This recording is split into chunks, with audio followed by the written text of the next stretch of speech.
I'm Susan, a 50-year-old wife who juggles home duties and a job at a big company. Tom, my husband, promised to share the load when he proposed. 5 years ago, I married Tom, hoping for a lifetime of happiness, but soon after, he changed completely. When we first met, Tom was a perfect gentleman. We hit it off at a party, chatting away happily. He even asked to meet up alone next time, leaving me feeling excited for more. When we started dating, I learned he had a son named Mike from his previous marriage. Mike was in 5th grade then, and I had dinner with him a few times. He was a bright and nice kid, just like his father. A year later, Tom proposed to me, and I decided to open up to him. I work part-time and live with my parents, I confessed. Actually, the company I joined right out of college was a nightmare, and it wrecked my health. Is that so? He said. It was tough, even quitting. I don't think I can work long hours anymore. Tom smiled kindly. Just stay at home without overdoing it. Look, I work for a big corporation. I'll work for both of us. No worries.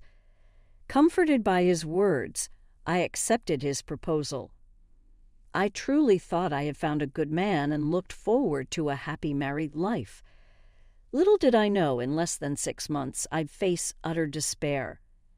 As we got used to living as a family of 3, Tom and Mike's behavior took a drastic turn. They started criticizing and mocking everything I said or did. Mom's beaten again. What about my lunch? One morning, Mike came to my bedroom, frowning in displeasure. I had fallen ill after participating in a community event at a local church the day before. It was an unseasonably hot day and I wasn't feeling well, so I had asked Tom to help, but he refused with an annoyed look. Must be nice to be a stay-at-home mom. You can slack off all year, he said. It's my rare day off, let me rest. I understand pushing myself to attend had resulted in being unable to get up the next morning. I'm sorry, Mike. I couldn't prepare your lunch, so please buy something from Walmart, I said, handing him the money. Mike grumbled discontentedly. Mom, can't you at least make a decent lunch? You're always taking shortcuts with frozen stuff or leftovers from dinner. His words stung me deeply. Don't blame your mom, Mike, Tom chimed in passing by in the hallway with a half-smirk. With the effort she's saving on lunch, I bet dinner is going to be extravagant, all right? Should I expect something fancy, like roast beef or maybe crab and salmon roe shipped directly from Maine? I'm looking forward to it. As a full-time housewife, you've got plenty of time to spare for dinner, right? You're not sleeping all afternoon, I hope. And make sure to do the house cleaning thoroughly, no slacking off. Both of them chuckled at my exhausted state, threw out their unreasonable lines, and left. There's no way I can prepare such a luxurious meal lying in bed. I stared at the ceiling and let out a heavy sigh. The reason is simple. Tom is incredibly stingy. Despite being a department head in a major corporation and earning a substantial salary, the allowance he gives me is ridiculously meager. It's my salary, so why should I let my wife manage it? He argued. After we got married, I didn't oppose him quietly complying. I believed that as long as the household finances were managed properly, it didn't matter who was in charge. Then Tom started spending money recklessly. It's necessary for work. Social drinking is a business expense. It's essential, he'd say. While he splurges on expensive clothes and watches for himself, he makes a fuss even if I spend $1 on a snack, insisting that a housewife doesn't need pocket money. I have to report to Tom and get permission for every expense, whether it's a trip to the salon or buying clothes. One pair of jeans should be enough, right? You're buying another one. I need a warm one for winter. Fine, but buy it cheap. And I want to get a haircut.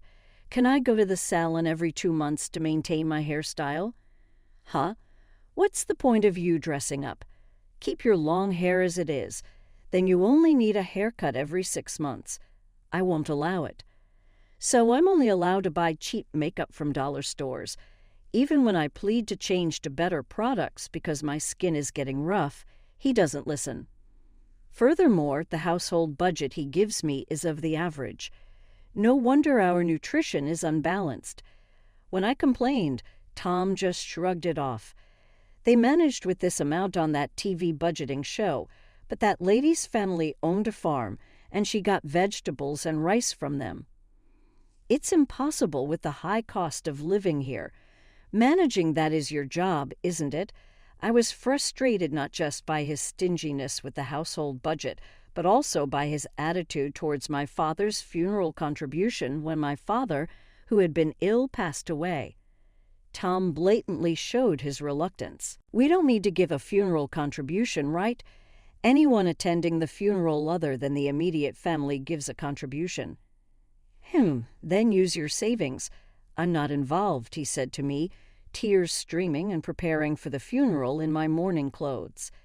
His complete lack of consideration for me infuriated me. I don't intend to ask for your contribution, so don't worry. Good, but wait, do Mike and I really have to go? It's going to ruin our long weekend. Such a drag, really, Dad. I was planning to play a new video game. Though they complained, I never doubted they would attend. However, when Tom and Mike finally showed up late, they didn't greet my mother or relatives. My exhausted mother didn't have the energy to criticize them, but my relatives were furious. What's Tom thinking? It's too cold-hearted for his father-in-law's funeral, and Mike, after receiving so many gifts and money from your father. I apologized profusely to my relatives, feeling my affection for them rapidly cooling. Tom, in his stylish suits, and Mike, attending a prestigious private university, were popular in the neighborhood as a handsome father-son duo. But at home, they did nothing but spew verbal abuse at me. Instead of coming straight home after work or school, they'd wander around, returning with the scent of lipstick and perfume. While they did whatever they pleased, they treated me like a maid, demanding luxurious meals despite the meager food budget. Recently, when I served dishes made with chicken or pork, Mike and Tom would glare at me disdainfully and lash out. Don't you want to serve a good meal to a husband who's been working all day? If I get sick eating this poor man's food, how are you going to take responsibility? Call yourself a mother. I can make tasty meals even with chicken or pork. And if you're picky about eating vegetables and fish, you'll end up ruining your health. We're saying we'd eat it if it was high in seafood. Stop yapping. If you can't satisfy us with your cooking, I don't need to be lectured by you. They used to eat despite complaining, but recently they've started leaving food untouched. Yet if I don't cook, they berate me for slacking off as a wife. It's such a waste, so I end up eating it for breakfast or lunch the next day, wondering who I'm cooking for as tears well up in my eyes. As for their meals, they get by with store-bought lunches, ramen noodles, and snack foods. Eventually, Tom was diagnosed as pre-diabetic during a company health check, and Mike started gaining weight. It was a predictable outcome. Then they lashed out at me. How dare you as a wife make your husband and son sick? We don't need a useless woman like you. Let's get a divorce then. I agree readily, which took them by surprise. Are you okay with that? Being jobless, you've been living off me. How will you survive now? Don't worry about me. I'll sign the divorce papers later and send them to you. Just leave my stuff until the movers come to pick it up. Nobody is going to take your junk, Tom sneered. Ah, you'll regret leaving a handsome, high-earning guy like me. You won't find another kind husband who'd let you be a housewife with 3 meals and naps, right? You've been living in luxury off Dad's money. You'll struggle now.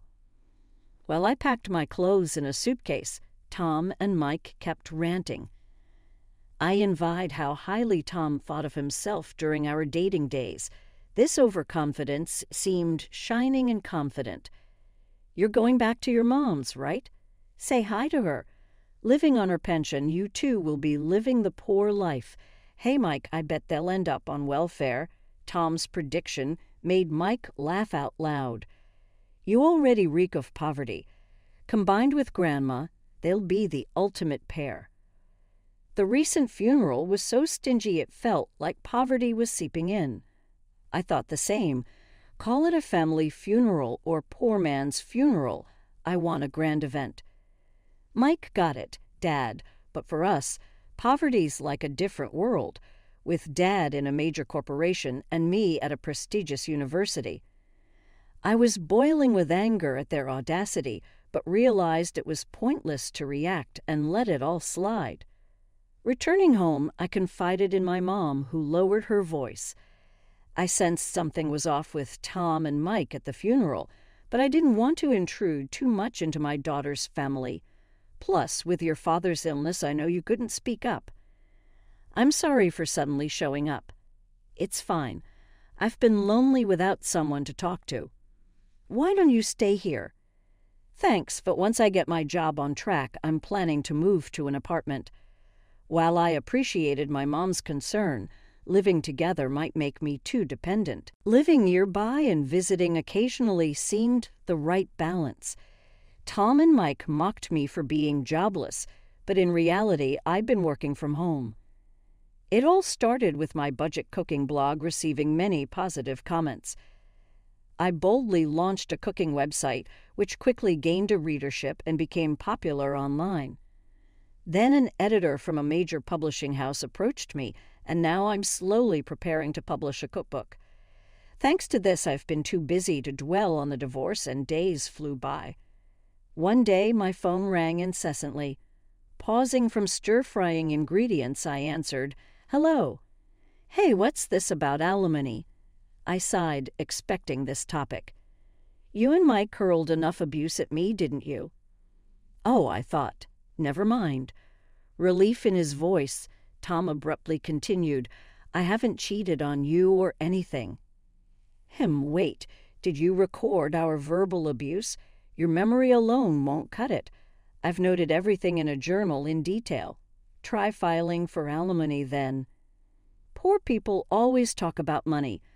Let's see if you can actually get it. Tom snapped and hung up the phone. After finishing cooking, I went to a private investigator and requested an investigation into Tom's behavior.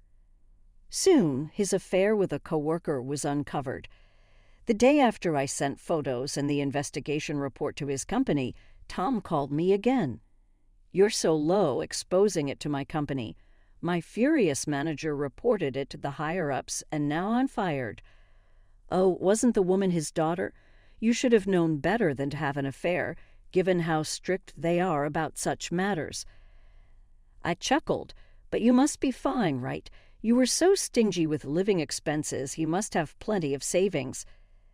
"I bet you and Mike are living it up." Mike moved into a dorm for his college this spring because commuting was tough. "Damn, with the prepaid dorm fees and the mortgage, it's a lot. My savings got drained by that woman. She was two-timing me with a younger guy." Sounds tough, but that's none of my business. "Oh, and about my alimony plus half the value of the apartment for property division, please transfer it to my account once the claim arrives." Tom was ranting over the phone, but I hung up without bothering. A few days later, while returning from shopping downtown, I bumped into Mike, dressed in flashy fashion with multiple piercings and blonde hair. He was noticeable from afar. Spotting me, he raised his hand in greeting. "Hey, I heard you're on welfare now. I was surprised." "What? You're mistaking me for someone else," Mike said with a twisted smile. "Any jobless old lady like you would end up there. If you had just obeyed Dad and me, you could still be living comfortably." "It's pathetic," I retorted. "Receiving welfare is a citizen's right. We could all need it someday due to illness or accidents. It's wrong to look down on it." Yeah, so you're getting it too, huh?" Ignoring his smirk, Mike pointed his finger at me. "Listen, you and I are done. Don't come begging to me. I won't lend you a penny. Remember that." Just as I was about to retort, he turned his back and disappeared into the crowd. I bowed my head and trembled, my shoulders feeling the stares of passers-by. I couldn't help it. The situation was too absurd, and I couldn't suppress my laughter. Poor thing, he knows nothing. I'm curious to see his reaction when he finds out the truth. A few days later, wake up, I found a ridiculous number of missed calls from Mike. Reluctantly calling back, he yelled furiously, "You tricked me." "What are you talking about?" "I heard from my cousin you got 3 luxury condos from Grandpa's inheritance and are living comfortably. Hiding that during the divorce is low. My personal assets. Why should I tell you or Tom? It's marital property. You should have divided it with Dad, too. Too bad. It became mine after the divorce proceedings, so I can't give it to Tom. I had known it was mine by my father's will, but I delayed the proceedings to avoid sharing with Tom. Mike then raged, 'You're rich and still getting welfare.' I'm reporting you to the authorities right now. Feel free. The one getting it is Tom, though." Mike fell silent. "What?" "I told you it's not me. Are you listening? I explained it like talking to a child. To be honest, even without the inheritance, I can live well. I have income from my cooking website and book sales, which I started secretly. But Tom spent all his money on his affair and has many debts after being fired. He has no income. Mike, are you there? Dad's on welfare." "No way." I pulled the phone away from my ear as Mike screamed. Waiting for him to calm down, I continued the conversation. "You really haven't heard, have you? Tom's too proud to tell his son. A relative who Tom asked for money told me that he was evicted for not paying his apartment rent, and now he's unemployed, holed up in a rundown apartment. Holed up? Are you cold? After all Dad did for you, don't you feel any gratitude? You have money. You should give it to him." "Why should I?" "Ever since we got married, it's been nothing but unpleasant." "I don't feel indebted to him," I responded coolly. "If you're so concerned, why don't you lend him money? You have a job." "I don't have any savings. The money from my job, well, it goes to hanging out with friends." Mike's tone faltered and I smirked. "You've been partying quite lavishly as a student. You shouldn't be borrowing money to go to clubs. How did you know that?" "I saw you across the street the other day right after we parted. You met up with a club hostess and went into a luxury store. Plus, I found a club membership card at home, and using my credit card without permission is out of the question." Mike stumbled over his words, trembling. "It's unfair. You got all those fancy condos from Grandpa and Dad, and I got nothing. This is discrimination." Okay. The bill for the credit card is coming soon, so make sure you pay it." The call ended before I finished speaking. I sighed and ended the call as well. I thought it was over, but a few months later, Tom and Mike showed up unannounced at my parents' house. When the doorbell rang persistently, I answered the intercom to find them there. Expecting they had come to borrow money, I let them into the house to avoid causing a scene outside. Tom and Mike's appearance had drastically changed from their once stylish looks to worn shirts and dirty pants. Their eyes lacked vitality and they looked haggard, yet they still had the energy to be sarcastic. Upon entering the living room, Tom looked around and sneered, "Same old shabby house. Why don't you sell those condos and rebuild this place? Do something nice for your mother, living on a meager pension. This is the house of Dad's memories, so it's fine as is. More importantly, when are you two going to pay back the money? You're past the deadline." Tom lifted his chin and arrogantly proposed, "Susan, I'll forgive you now. So let's remarry. What you started, a cooking site, right? If you can handle the housework perfectly, I'll even let you work. So come back. Being kind enough to forgive a wife who abandoned her husband and child. Dad's generous. So, Mom, why don't you live with Dad again? It must be insecure for two women living alone. I was speechless, then rage surged within me. Don't you dare mock me. How much more do you need to ridicule me before you're satisfied? I yelled at Tom and Mike, who widened their eyes in shock. After treating me like a housemaid, hurling abuse at me, and not giving me enough for living expenses, you now want me back because I inherited the condos. That's absurd. What, you plan to abandon us? Rich people really are stingy, knowing we're struggling for money yet still demanding payment. You're heartless. You were poor just a while ago. Don't get too full of yourself. As we were arguing, my mother returned from shopping. Immediately, Tom and Mike started fawning over her. Please lend us some money. We'll probably pay it back. And isn't it unfair that only Susan got her dad's inheritance? Give me one of those condos, too. Grandma, long time no see. How have you been? Please persuade Mom to remarry Dad. He doesn't want a divorce, but Mom's being stubborn. Surprised by Tom and Mike's sudden flattery, my mother's expression changed. After hearing their words, she put down her shopping bag on the refrigerator's floor and took a deep breath. So shameless, both of you. What do you mean, learn some shame? She exclaimed loudly. Tom and Mike were taken aback, understandably confused, as my mother usually spoke softly. She glared sharply at them and sternly said, I've heard everything about the divorce from Susan. How dare you show up here like this? Oh, come on, Susan's exaggerating. You should hear our side. Yeah, Grandma, Mom tends to lie quite a bit. I remember very well how you both behaved at my husband's funeral. My mother interrupted, continuing in a stern tone. You arrived late, didn't greet me or the relatives, and just yawned throughout the service. You left before the coffin was sent off. After behaving like that, you have the nerve to ask for his inheritance. She drove Tom and Mike to the entrance, glaring fiercely at them. We're strangers now. Don't you ever come here again. If you do, I'll call the police. She pushed them out, still in their socks, threw their shoes at their feet, and locked the door immediately. Eventually, Tom, who had been reluctant to pay me, transferred the money to my account, advised by his lawyer that a lawsuit would cost even more.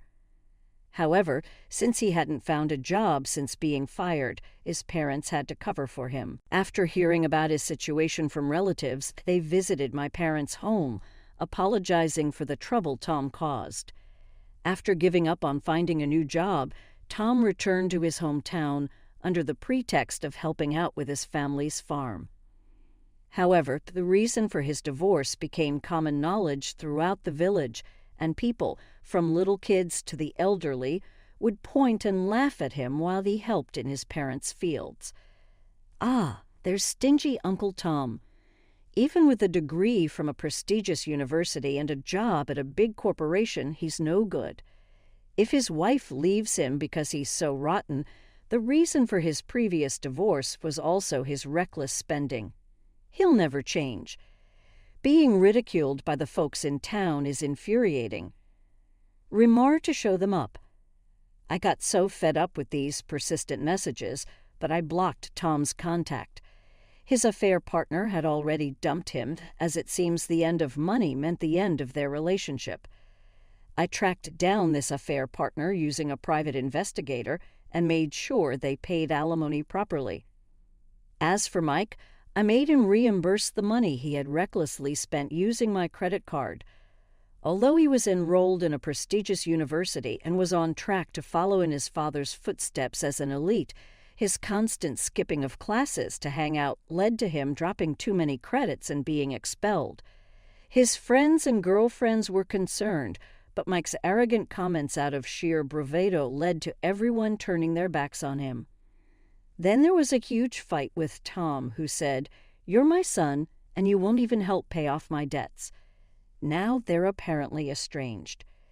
Mike lives alone in a small apartment, making ends meet with part-time jobs. Unable to freely buy things and having to cut down on living expenses despite having an income, he's subjected to daily sarcasm. But that's all in the past now, and I feel refreshed as my cooking website is doing well, and I'm about to publish a book. I've moved to the top floor of a high-rise condo, which is part of my father's inheritance. My mom is still healthy, but she's already 73. The high-rise is close to my childhood home, so it's perfect for quickly getting to my mom if anything happens. I'm planning a surprise spa trip for her upcoming birthday. Though my marriage was a failure, I want to continue to have a good